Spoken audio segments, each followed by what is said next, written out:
Menuliskan apa yang kita pikirkan, bukan memikirkan apa yang akan kita tuliskan.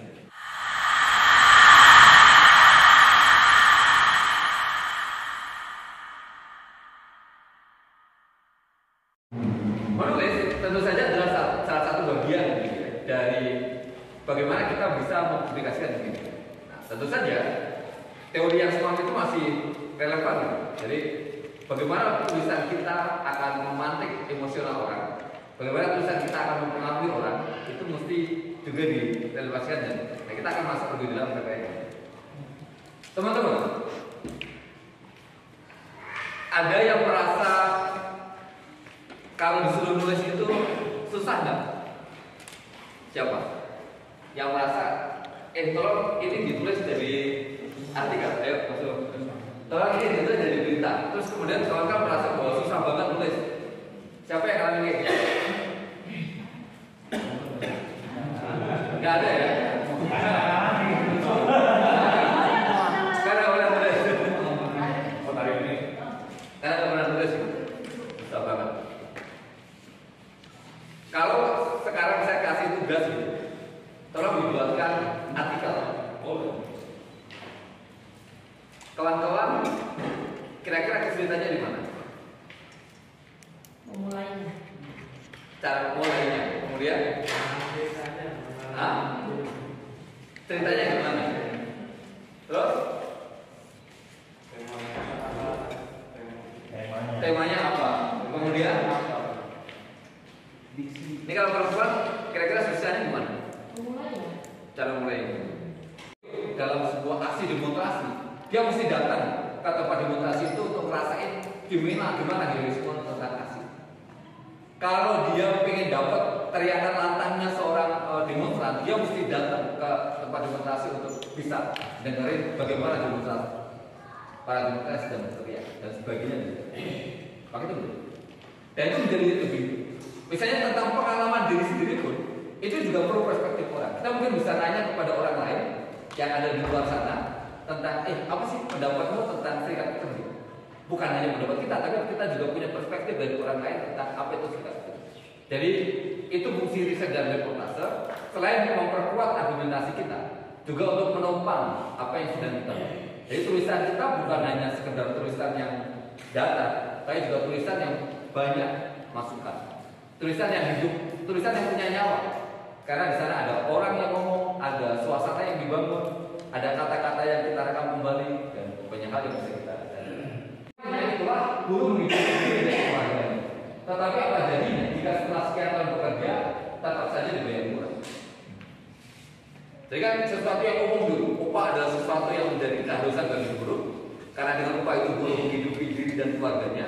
Tapi apa jadinya kalau udah lama kerja upahnya tidak besar? Jadi dari yang besar itu dari yang kecil. Yang dibuat itu adalah pertanyaan yang menarik.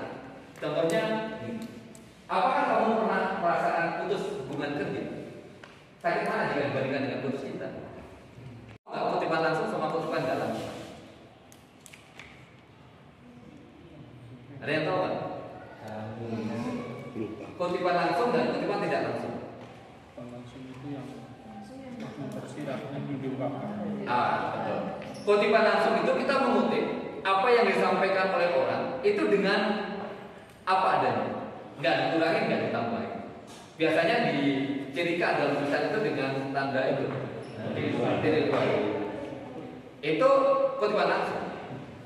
Nah, maka dalam pembuatan tulisan, ketika kita membuat tulisan, cara mengawali ini menjadi sebuah tim adalah dengan saya nyari kerja untuk cari duit, kok malah dimintai duit? Kata Dina dari putus asa yang baru saja dimintai sembako oleh calo agar bisa diterima masuk kerja. Itu kata-kata dia yang langsung.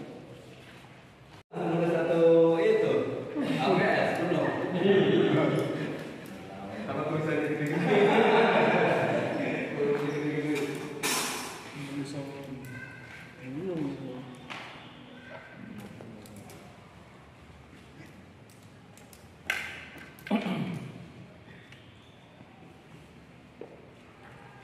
Padahal kan kuncinya tadi apa yang paling menarik dari apa yang kita tulis itu yang kita. Sekarang kita membuat narasinya. Tentu saja tulisan kita tulisan yang memang dia mau bercerita tentang apa yang mau kita sampaikan. Nah sekarang menarasikan apa yang kita pikirkan. Kuncinya ini, menuliskan apa yang kita pikirkan, bukan memikirkan apa yang akan kita tuliskan. Menuangkan gagasan, menuangkan pikiran. Pikiran itu kan mewakili kita. Karena dia mewakili kita kan dia sebenarnya adalah bagian dari hidup kita. Nah, menulis itu sebenarnya melepaskan bagian dari kehidupan kita, menuangkan dari kehidupan kita, menuangkan pikiran yang ada dalam pikiran kita, menuangkan apa yang pernah kita dengar dari orang lain tentang sebuah hal. Itu ke dalam sebuah tulisan. Maka ngasih tahu, bukan cerita. Kalau ngasih tahu, pendidikan kita dari kemarin sampai dengan besok, itu kan kita tinggal bilang begini. PPSPEE mengadakan pelatihan media di training center pada tanggal 24 sampai dengan tanggal 26 Agustus 2023. Titik. Itu kan ngasih tahu. Padahal kegiatannya itu kan diselenggarakan selama 3 hari. Bayangin, selama 3 hari itu kalau ditulis benar-benar, itu berapa jilid buku yang bisa kita hasilkan ya. Sejak kawan-kawan dari rumah datang ke sini, kawan-kawan tidur, itu selama tidur kan 8 jam kan. Selama jam itu ditulis detik-detiknya ngapain aja. Detik pertama ada seperti detik ke kanan, ada ke tembok, menit ke 10 mulai terdengar dikurang gitu. Itu kalau ditulis kan bukan hanya berapa bab, tapi berapa halaman. Membuat judul itu adalah nama dari tulisan yang akan. Nah, membuat judul menurut teman-teman itu di akhir tulisan atau di awal tulisan atau sebelum tulisan itu kita buat, kita sudah memikirkan judulnya. Judul itu dibikinnya kapan? Akhir. Pertama. Hah? Awal. Gimana? Di akhir. Oh, Di akhir. Ada nasi. Judul itu dibikinnya terserah kita. Namanya juga nama dari tulisan. Ada yang punya anak di sini? Nah, waktu ngasih nama anak itu ketika anaknya udah dibikin atau sebelum bikin anak sudah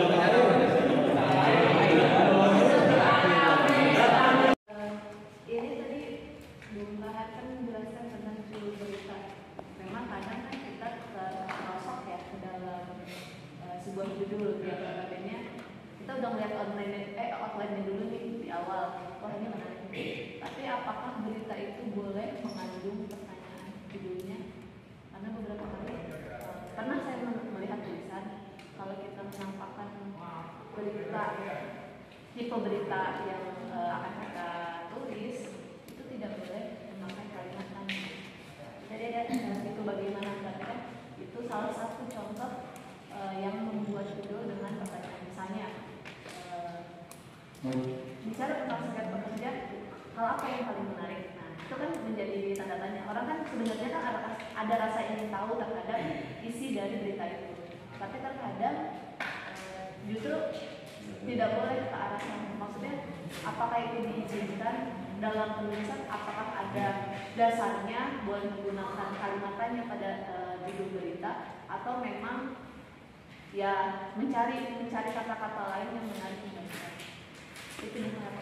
Ya, yang pertama, judul dengan itu pertanyaan tentu saja dibolehkan.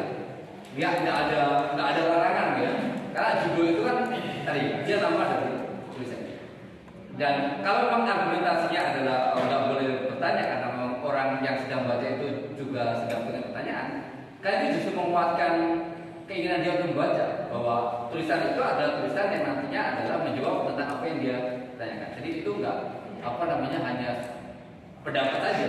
Kan itu terserah kita mau pakai itu atau enggak. Tapi kalau mau pakai itu bukan sebuah kesalahan. Jadi diperbolehkan judul dengan katanya. Memang dalam beberapa hal penulisan judul itu menggunakan kaidah. Misalnya tulisan judul itu kaidahnya dia kalimat atau kata awal itu diawali dengan huruf kapital gitu ya. Misalnya aku sayang kamu, judulnya kan gitu. Maka aku A-nya gede, sayang S-nya gede, kamu K-nya gede. Kayak gitu. Dan tidak ada tanda baca. Kalau kalimat kan diakhiri dengan titik, diakhiri dengan apa namanya,